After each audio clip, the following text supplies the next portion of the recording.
चलो अपन स्टार्ट करते हैं क्या, एसी। एसी ठीक है, अल्टरनेटिंग करेंट है ना, एसी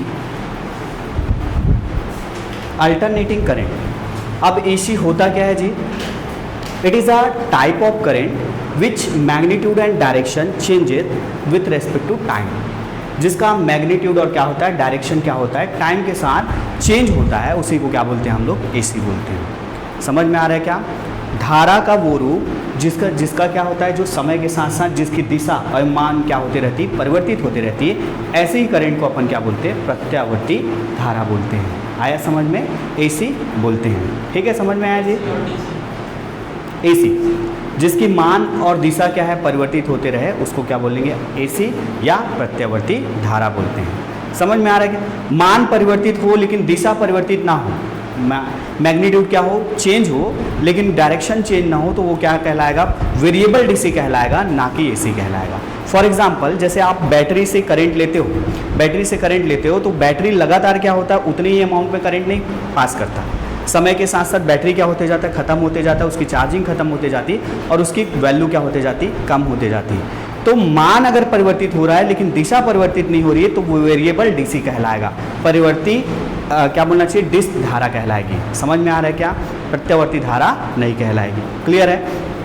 अब हम लोग ना प्रत्यावर्ती जो धारा है ना, प्रत्यावर्ती धारा है, उसको अपन कैसे प्रदर्शित करते हैं, एसी को कैसे प्रदर्शित करते हैं, I = I0 sine of omega t, ये उसका रिप्रेजेंटेशन है। डीसी में अपन सिंपल I से रिप्रेजेंट करते थे, लेकिन इसमें क्या है, हम लोग एट एनी इंस्टेंट, किसी समय पर, किसी क्षण पर अपन क्या करते हैं, एसी को प्रदर्शित करते हैं, और इसकी कंप्लीट I = होता है I0 sine of omega T, और ऐसा रहता है। समझ में आ रहा है, जहाँ पर ये जो है ओमेगा और टी, ये कंप्लीट, ये क्या कहलाता है, फेज कहलाता है। क्या कहलाता है, इसका फेज कहलाता है। इसमें टाइम टी है कि आप किस टाइम के लिए, एट एनी इंस्टेंट, किस टाइम में आई की वैल्यू चाह रहे हो, ये वो वाली टाइम बताता है।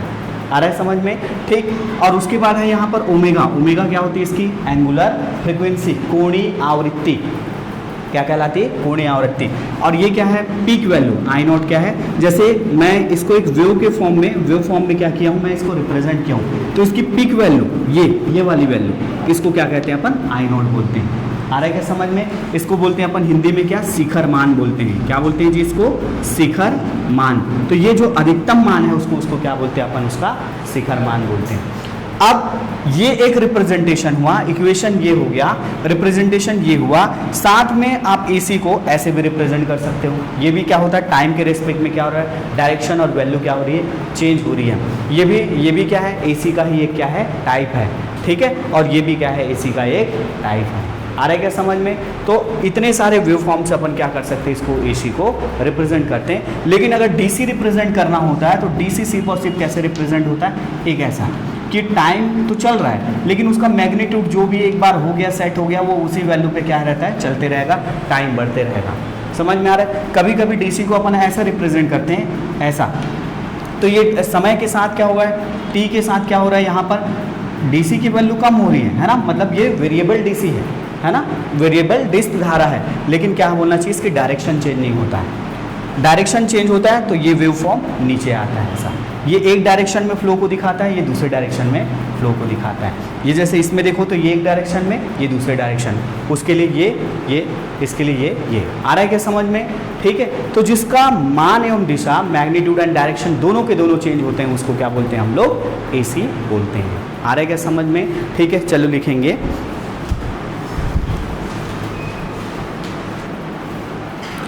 अब देखो ये एसी में और क्या क्या चीज़ होता है ना, हम इसको फिर से बना लेते हैं एक बार।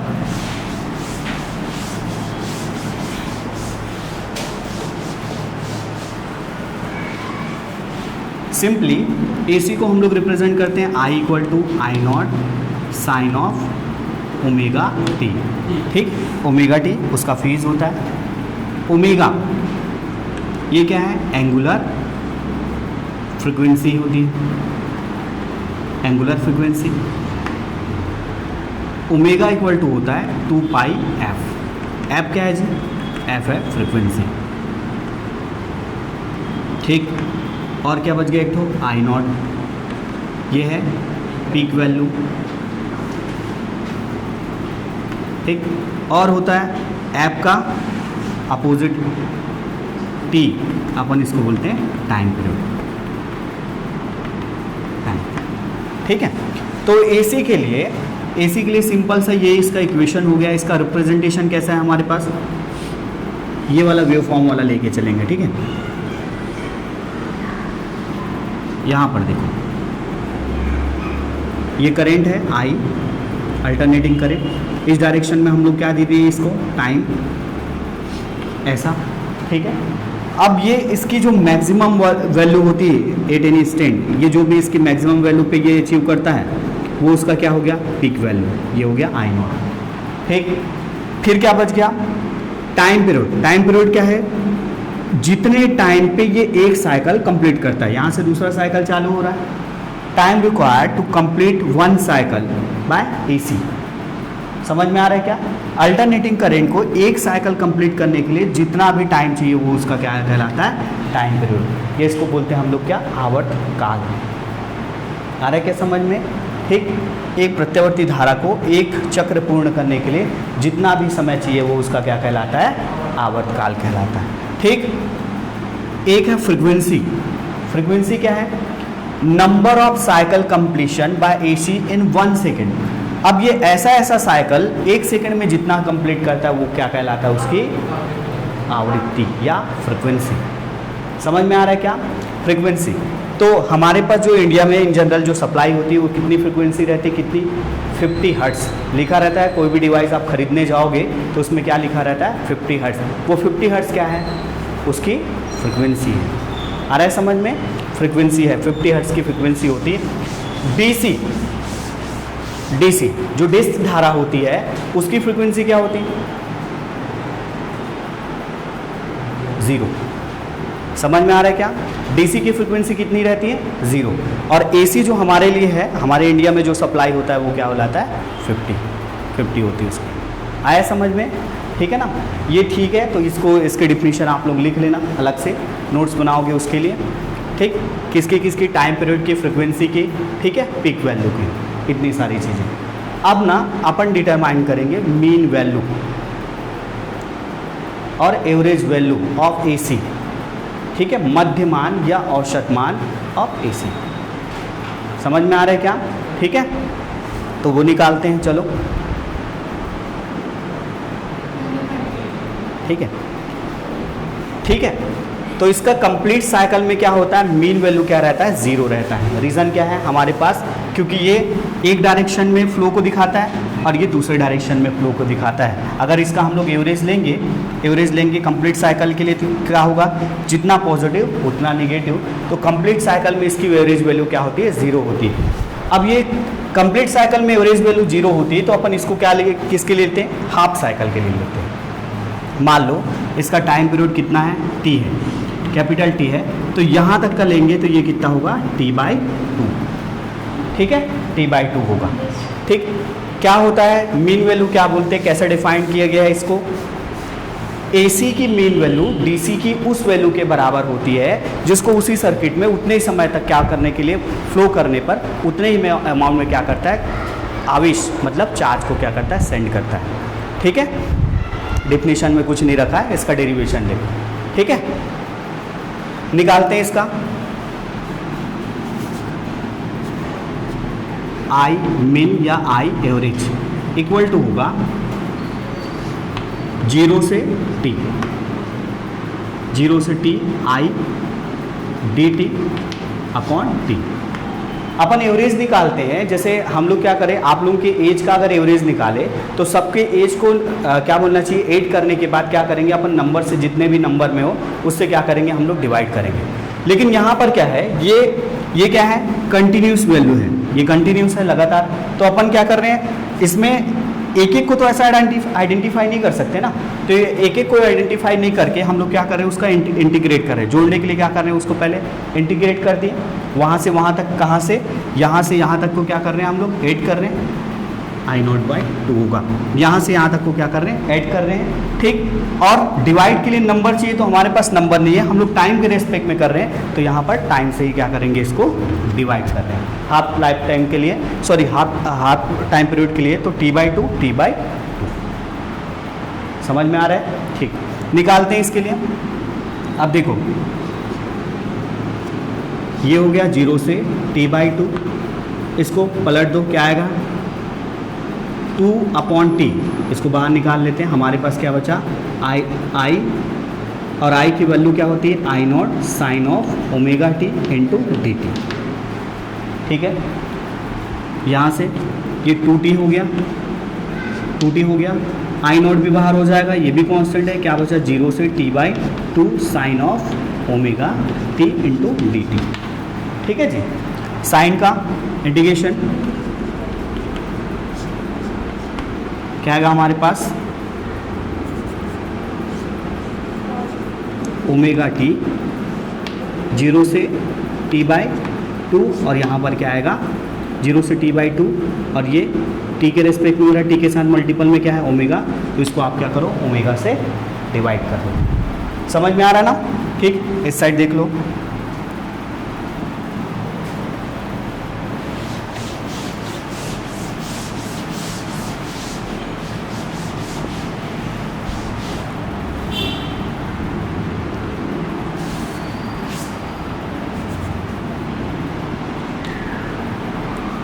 To I0 upon omega t cos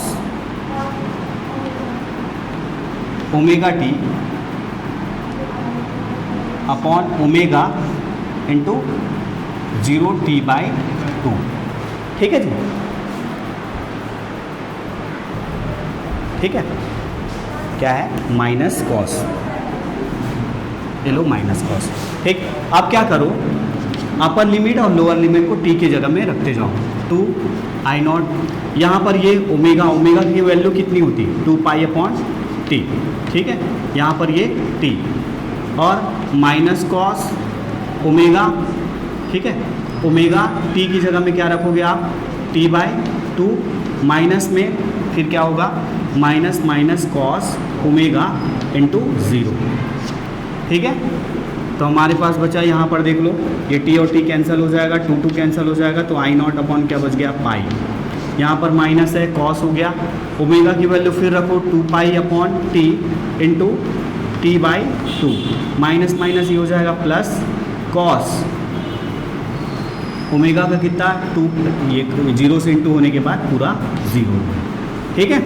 तो हमारे पास I0 अपॉन पाई, यहाँ T कैंसिल 2 कैंसिल, कितना हो गया कॉस पाई, कॉस पाई की वैल्यू -1, यहाँ पर प्लस और ये भी 1, कितना हो जाएगा जी I0 अपॉन पाई, और यहाँ पर हो जाएगा 1 + 1, तो कितना हो जाएगा 2I0 अपॉन पाई।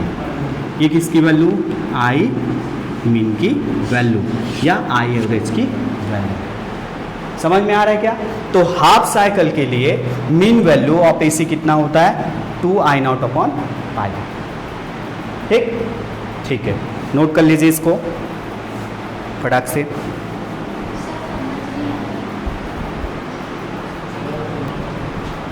नहीं नहीं ये हट जाएगा, हटा दो उसको। ठीक है, न्यू हेडिंग देना mean square value of AC. Mean square value of AC, वर्ग माध्य मूल मान। ठीक है, मीन स्क्वायर वैल्यू, ठीक है, मीन स्क्वायर वैल्यू।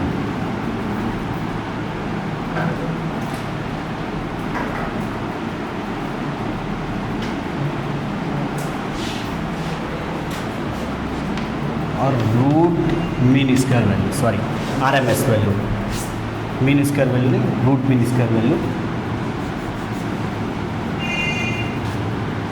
ठीक है, वर्ग माध्य मूल मान, है ना।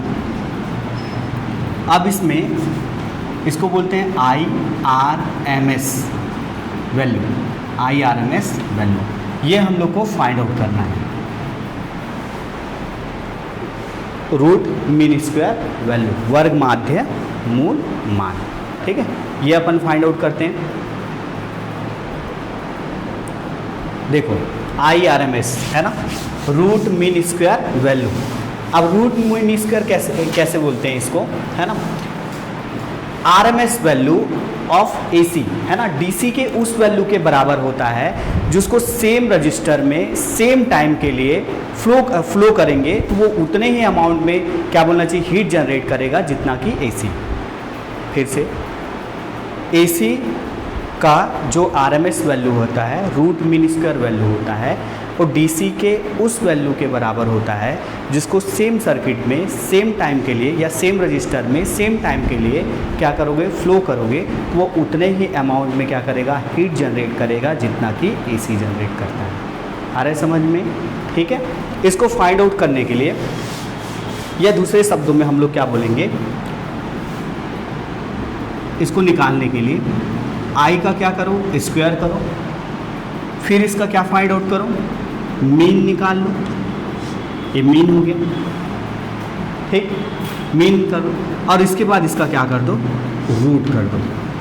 इस वैल्यू को हम लोग क्या बोलते हैं, रूट मीन स्क्वायर वैल्यू, वर्ग माध्य मूल मान। आ रहा है क्या समझ में, ठीक है।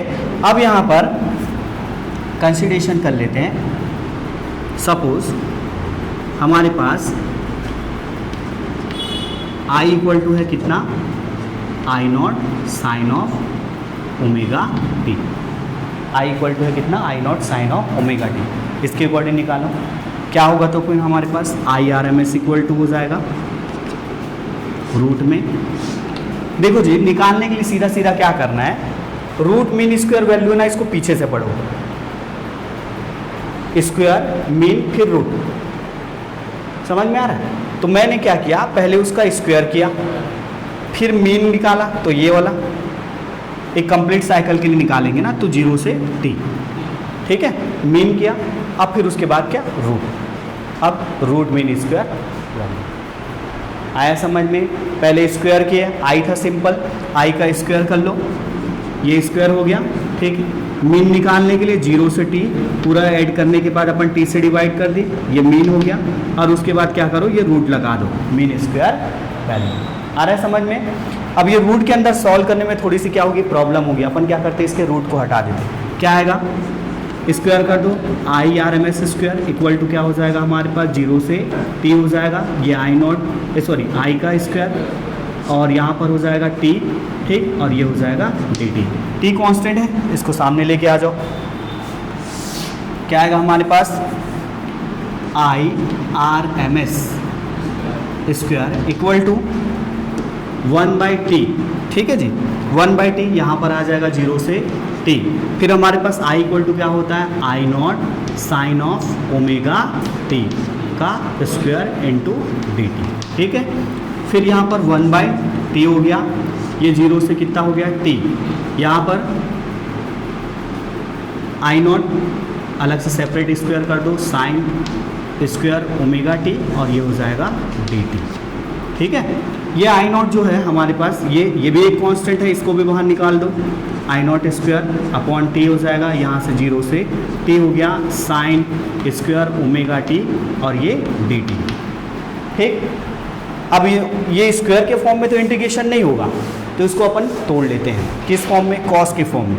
तो कॉस के फॉर्म में टूटेगा, sine square value, sine square omega d equal to होगा 1 minus cos 2 omega t by 2। ये कॉस 2 ओमेगा टी का क्या है, एक फॉर्मूला है, कॉस 2 ओमेगा टी का क्या है, ये फॉर्मूला है। अब रखो यहाँ पर क्या आएगा हमारे पास, I0 स्क्वायर, I0 का स्क्वायर अपॉन T हो गया, यहाँ से 1 minus cos 2 omega t upon क्या हो जाएगा 2। ये 2 भी कांस्टेंट है जी, इसको भी बाहर निकालते हैं अपन, क्या हो जाएगा I0 का स्क्वायर 2T, ठीक है, dt क्या बचा हमारे पास, अगर से ये हो जाएगा 1 minus cos 2 omega t to d t. ठीक है, सेपरेट सेपरेट कर दो। तो कैसे होगा, सेपरेट करेंगे तो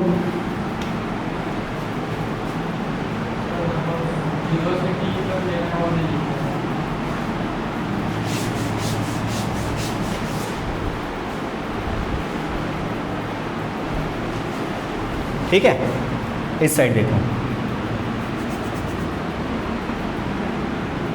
एक हो जाएगा इक्वल करके आई नॉट स्क्वायर 2t और यहाँ पर हो जाएगा 0 से t, ये लिमिट जो है छूट गया यहाँ पर 0 से t, 0 से t। तो यहाँ पर क्या हो जाएगा dt और सेपरेट करोगे, दूसरा पार्ट क्या रहेगा इसका, दूसरा पार्ट रहेगा इसका cos 2 ओमेगा t dt, है ना जी, cos 2 ओमेगा t dt, और इसके साथ भी क्या रहेगा हमारे पास आई नॉट स्क्वायर अपॉन 2t। ठीक, लिमिट कहाँ से कहाँ तक, 0 से t।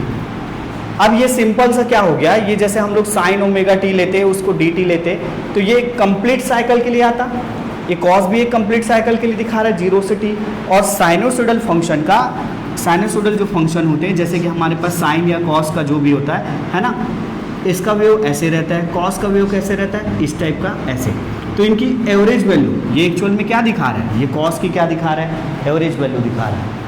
समझ में आ रहा ना, टाइम से डिवाइड हो रहा है, और यहाँ पर t का क्या है फंक्शन है, 0 से t क्या है लिमिट है, मतलब एक कंप्लीट साइकिल के लिए क्या है, यहाँ से लेकर के यहाँ तक के लिए उसका लिमिट है। तो ये कंप्लीट साइकिल में इसकी भी वैल्यू क्या होती है, 0। आ रहा है क्या समझ में, तो ये वाली वैल्यू हो जाएगी तुम्हारे पास क्या, 0। बचा क्या तुम्हारे पास, I R M S square equal to आएगा आई नॉट 2t और यहाँ पर आएगा 0 से t। ठीक है, dt। अब यहाँ पर देखो I R M S square equal to I not square upon 2t, इसका इंटीग्रेशन करोगे कितना आ जाएगा, t, 0 से t लिमिट हो गया। ठीक, I R M S square हो गया आई नॉट स्क्वायर अपॉन 2t, और यहाँ पर लिमिट रखोगे तो t पहले बार फिर 0। समझ में आया, ये देखो upper limit minus lower limit, ये लिमिट को पहले इसकी जगह रखे तो t आया, फिर माइनस करके इसको रखोगे तो 0 आया। ठीक, I R M S square equal to हो जाएगा आई नॉट का स्क्वायर 2t, यहाँ पर भी बचा t, t और t कैंसिल हो गया, तो हमारे पास I R M S square equal to हो जाएगा कितना जी, आई नॉट का स्क्वायर अपॉन t। ये I R M S square की वैल्यू है, हमको किसकी चाहिए, हमको किसकी वैल्यू चाहिए, आर एम एस की। तो ये क्या हो जाएगा हमारे पास I R M S equal to, यहाँ से स्क्वायर हटा दिया तो इधर से भी स्क्वायर हट जाएगा, और यहाँ पर स्क्वायर नहीं था तो यहाँ क्या लग जाएगा, रूट लग जाएगा। ठीक, इसका मतलब ये है कि अगर आप मीन क्या बोलना चाहिए, पीक वैल्यू, शिखर मान को किससे, √2 से डिवाइड कर दोगे तो उसका क्या आएगा, आर एम एस वैल्यू, वर्ग माध्य मूल मान या मीन स्क्वायर वैल्यू आ जाता है। समझ में आइए, ठीक है, नोट कर लो इसको।